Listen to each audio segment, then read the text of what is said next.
این هفته خبر تو خبر داره براتون از آبغوره‌گیری عظما برای قاسم ترکیدش که خودش هم میدونه جاش رو نمیتونه پر کنه و جز روزخونی هم کاری از دستش بر نمیاد.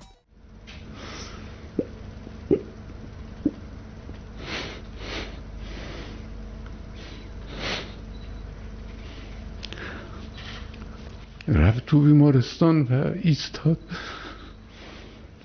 تا عمل تمام بشه. مادر اون بچه گفتش که خب عمل تمام شد آج آقا برید دیگه، برید به کارتون برسید. گفت نه.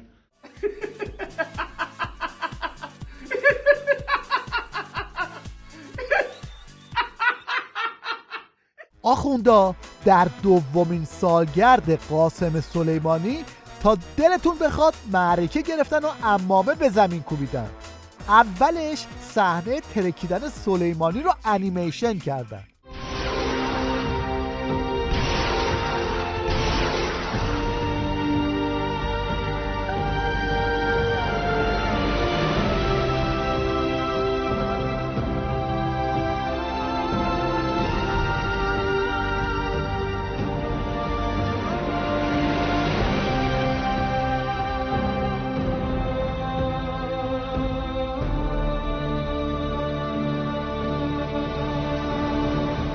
از اونجایی که این صحنه ها بدجوری بسیجی ها رو به شرشر میندازه، تصمیم گرفتن یه انتقام سختی هم بگیرن و به بسیجی ها روحیه بدن. اما از اونجایی که تو عالم واقعیت جرأتش رو نداشتن، انتقام سختشون هم انیمیشنی شد. حالا یه سیلی دیشب به اینها زده شد. اونجا که در مقام مقابله مهم است، این کارهای نظامی دیگه کفایت اون قضیه رو نمیده. این مشتی که اینا زدن بیشتر باعث شد که دست خودشون درد بگیره.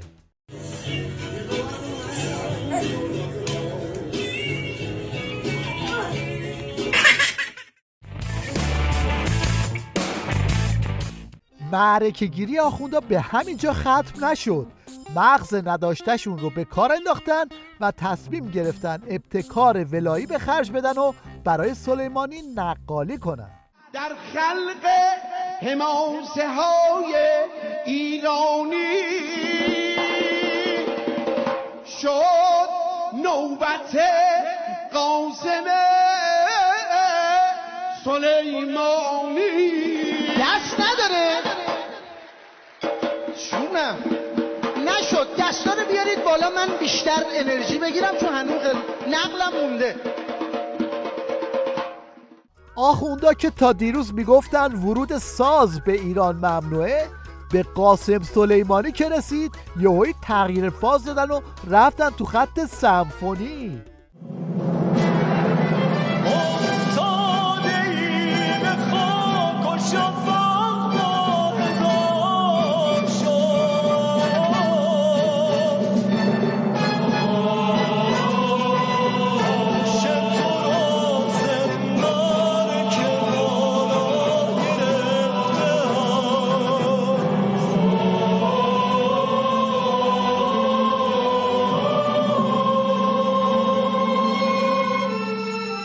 اما هیچ کدوم از این جنگولک بازی ها دردی از آخوندا دوا نکرد و النهایه عظما شروع کرد به نالیدن از فضای مجازی. ببینید تو فضای مجازی اطلاع دارید حد بیشتر از من لابد که چه برخوردی دارن با اسم اون میکنن توی فضای مجازی. اینم یک تنبیه دیگری است، تنبه بیشتری است برای ما مسئولین فضای مجازی کشور که بفهمن که چه کار باید بکنن. این هم یه نمونه از تصویر قاسم ترکیده تو فضای مجازی که بدجوری حرص عظما رو در آورده.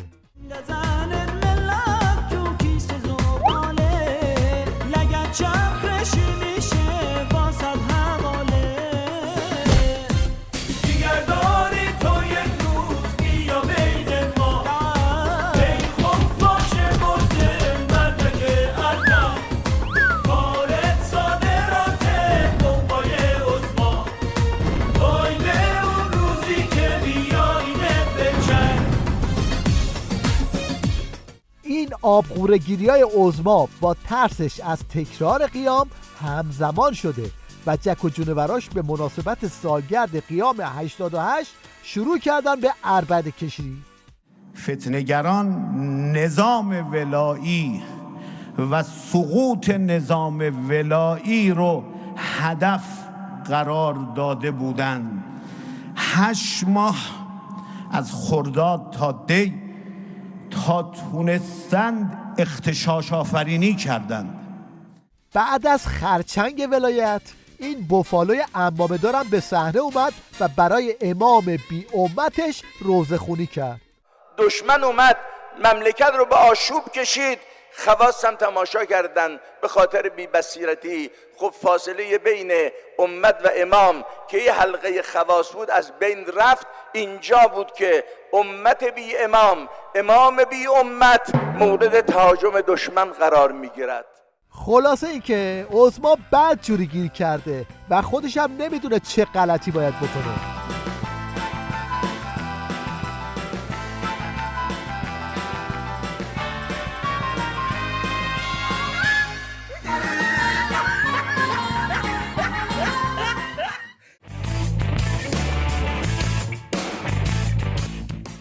وضعیت نظام اونقدر خراب شده که هر روز یه صدایی از یه طرفی بلند میشه و یه کفگرگی نثار فیس عظما میشه.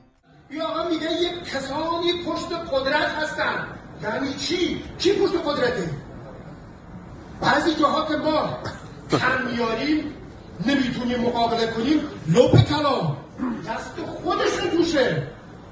هر جای کم میاریم جلو قاچاق گرفته نمیشه، جلو فساد گرفته نمیشه، جلو یه سری مشکلات گرفته نمیشه، بعضی از مسئولین نظام با دزدها شلیک کرد. استبل ولایت هم که قرار بود حامی دولت نورچشمی عظما باشه، حالا از توش این صداها در میاد. برادر من، برخی از وزرای شما انگار سر کوچه فامیلی و دوستی و رفاقت نشستند و به همه رفقای سیاسی و نسبی و سببی خود به فرما دادند. عظما فکر میکرد نظام یک دستش رو میتونه روی کولش بذاره و هر جا خواست بره، اما خبر نداشت که اوضاع زردتر از این حرف هاست.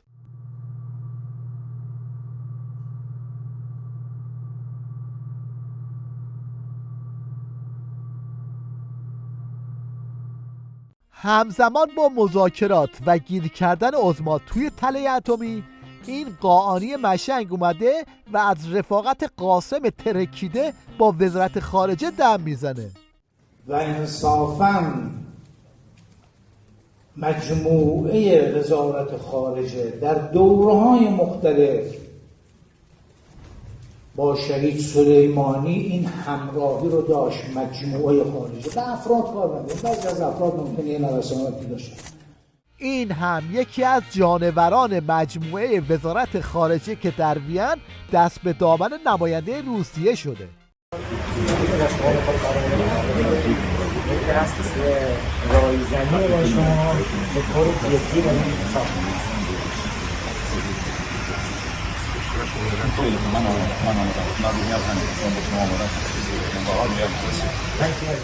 ببینید کار به کجا کشیده که روسیه هم دردی از آخوندا دوا نمیکنه و پاسدارای سابق و لاحق اینطوری زیرا به روسیه رو میزنن.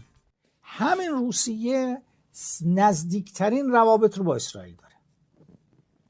خب ما وقتی که در سوریه داره عمل میکنیم نمیتونیم بریم با روسیه قرارداد ببندیم که آقا تو 2 تا کار رو باید انجام بدی در ازای این که ما تو سوریه اومدیم و حضور ما باعث شده که روسا بتونن در سوریه پایگاه داشته باشن و بمونن. اگر ایران در صحنه میدانی عمل نمیکرد که روسیه نمیتونه از توی سوریه بمونه. همونطور که از لیبی بیرونش کردن ناتو و امریکایی‌ها، تو سوریه هم بیرونش میکردن.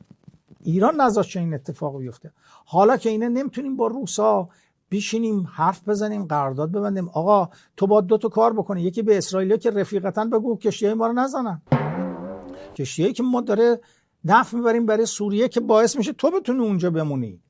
دومین مسئله، ما در سوریه حضور داریم، چرا اسرائیلیا دائم نیروهای ما رو میزنن؟ خود اسرائیلیا اعلام کردن 200 بار به نیروهای ما حمله کردن. توی این وضعیت قمر در عقرب پاسدار سلامی آستین لباسش رو از بالا جر داده تا براش واکسن بزنن. فرمودن در این ایام فاطمیه من روزی 1 ساله کشور و خودم رو میگیرم. انشاءالله به این ایام توجه داشته باشیم و سلامات. توی این سالیان فقط آشپزخونه ها از گزنده آخوندها در امان مونده بودن که این حجت الاسلام تربچه دست به کار شد و یه عمامه گذاشت روی آشپزخونه. بسم الله الرحمن الرحیم. میخوایم چند تا روایت رو با همدیگه مرور بکنیم در مورد آشپزخونه. خانم‌های خونه‌داری که توی آشپزخونه دارن کار میکنن، هم جهاد باشه براشون، هم یک سری برکات مثل افزایش مهر و محبت بین خانواده رو انشالله با همدیگه داشته باشیم. در مرحله اول مستحبه که خانم خونه‌دار برای ورود به آشپزخانه ابتدا وضو بگیره و وقتی میخواد بره داخل آشپزخانه بگه بسم الله الرحمن الرحیم. اگر خانم خونه‌دار وارد آشپزخونه شد و دید کارهاش زیاده، مثلا مهمون میخواد بیاد یا ظرفای نشسته دیشب مونده، مستحبه که بگه لا حول ولا قوة الا بالله. حالا بشنوید از بزبز قندی که روزهاش ته کشیده و اومده تا درباره محدودیت‌های ولی فقیه فک بزنه. رهبر به عنوان شخص باید بیش از همه مردم تابع قوانین اجتماعی باشه. از همه محدودتر رهبر.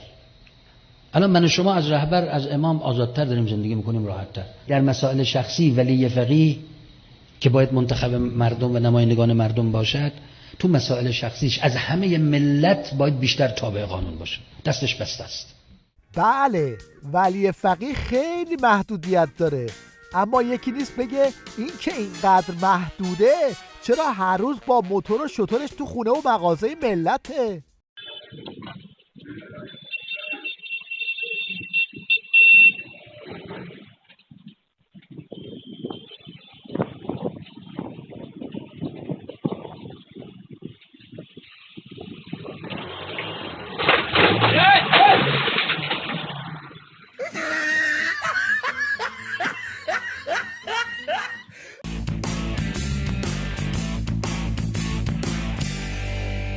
آش ولایت اونقدر شور شده که صدای آشپزا هم در اومده.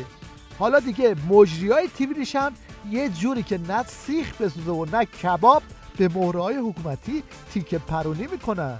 که مدیر عامل شرکت بهینه‌سازی مصرف سوخت اعلام کردن در همین کشورهای همسایه مثل ترکیه با همین تعداد خودرو و جمعیتی مشابه ما تقریبا روزی 15 میلیون لیتر بنزین مصرف می شود، اما این رقم در کشور ما نزدیک به 100 میلیون لیتر است. آره دیگه، من باز امروز خیلی حرف زدم، مردم انشالله من میبخشن. مسئولان محترم، چرا هر وقت که اوضاع یه جایی رو پیدا میکنید که از ما بدتره سریع میاد با آمار جهانی مقایسه میکنید؟ تو خیلی از مسائل نمیاید با آمار جهانی مقایسه کنید. این همه مثلا ما اگه مصرف سوختمون از ترکیه مثلا متفاوته، ماشینامون مگه شبیه اوناست؟ مگه کیفیت سوختمون شبیه اوناست؟ مگه زمانی که تو ترافیک میمونیم شبیه اوناست؟ مگه جاده و راهمون شبیه اوناست؟ مگه سیستم حمل و نقل عمومیمون شبیه اوناست؟ مگه چیمون شبیه اوناست که توی این یکی که حالا مثلا اونا دارن از ما آمار جهانی میدیم؟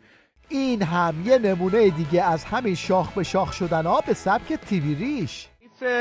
محیط زیست گفته که امیدواریم باران ببارد تا تالاب‌ها آبگیری شوند.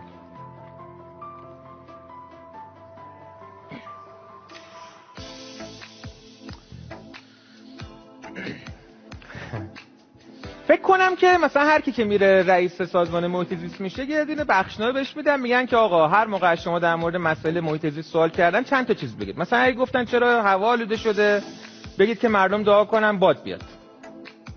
بعد مثلا اگه در مورد تالاب‌ها ازتون پرسیدن، بگید مردم دعا کنن بارون بیاد. چیکار خب ما دعا میکنیم دیگه، شما چرا حقوق میگیرین؟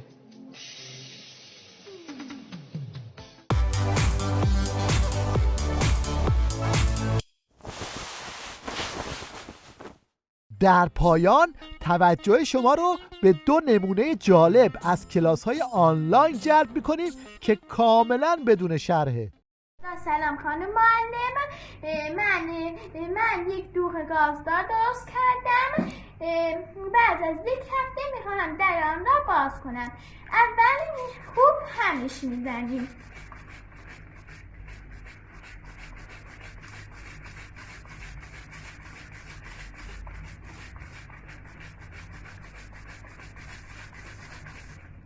حالا درش رو باز میکنم. بسم الله.